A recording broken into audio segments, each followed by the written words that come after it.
Back to reality. I love that show. It's very hip to be on the show. Best show since no other show. Happy Tuesday. I love you guys. You are hilarious. It's Tuesday. It's only Tuesday. I absolutely love you. You're thoroughly entertaining. I'm very excited. It's Tuesday. Another Tuesday. Come on, it's showtime. Hi, everybody, and welcome to NSS. This is the Reynolds Report.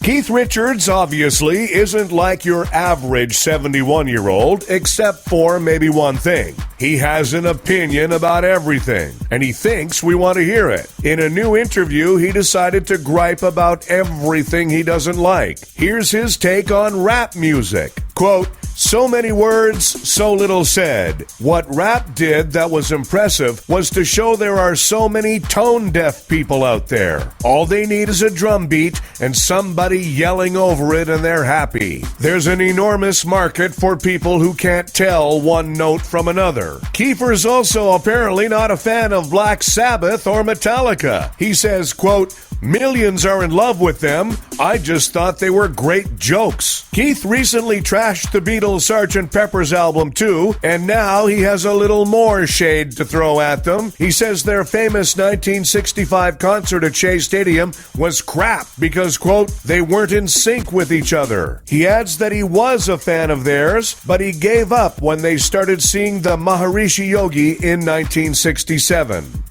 A federal judge ruled in favor of Tom Brady late last week and lifted his 4-game suspension. The NFL is appealing it, but he'll still be able to play while the case continues. As expected, reporters covering the ruling couldn't help but make lame sports puns about the whole thing. The NFL's been sacked by a federal judge who's tossed out New England Patriots quarterback Tom Brady's 4-game Deflategate suspension. Star quarterback can also play some defense. Judge throwing a flag on his Deflategate penalty. Tom Brady on the field, pumping in victory. The judge has let the air out of Deflategate. Punting on an opinion. Tom Brady gained an advantage. Tom Brady gained some traction. Yesterday was Labor Day, and in Hollywood, you know what that means. Summer marriages are coming to an end. New data indicates Donald Trump has gained in the polls among women, Hispanics, African Americans, and the poor. In fact, the only minority he's not attracting is the smart. Brad Pitt and Angelina Jolie are house hunting in London. Since the new house needs to fit their family, they're leaning towards Wembley Stadium. Actor Shea LaBeouf was spotted holding hands with a mystery woman. The mystery part being why she'd want to hold hands with Shea LaBeouf. The Russian town of Luchgorsk is being terrorized by a large number of roving, hungry polar bears. These bears mean business, folks. It's not every day that you see a bear pushing a shopping cart. NBC will not move forward with a Coach reboot. So, people who want to watch an 80s sitcom star on TV can still look forward to court coverage of Bill Cosby.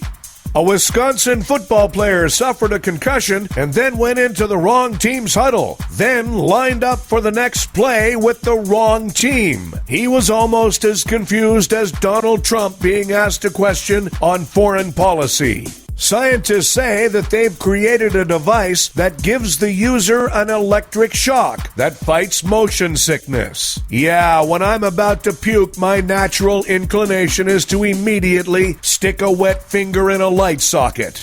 Chad Kroeger of Nickelback was spotted partying with a woman in Miami following his recent split with Avril Lavigne. Not much is known about the woman, but it's assumed that she's deaf. And the LAPD began wearing body cameras this past weekend, and just like that, Suge Knight got a reality show. Thanks, everybody. We have a new episode of The Reynolds Report for you every weekday. Be sure to check out The Being Frank Show, starring Frank D'Angelo. Live Tuesdays and Thursdays at 3 p.m. Eastern, right here on NSS.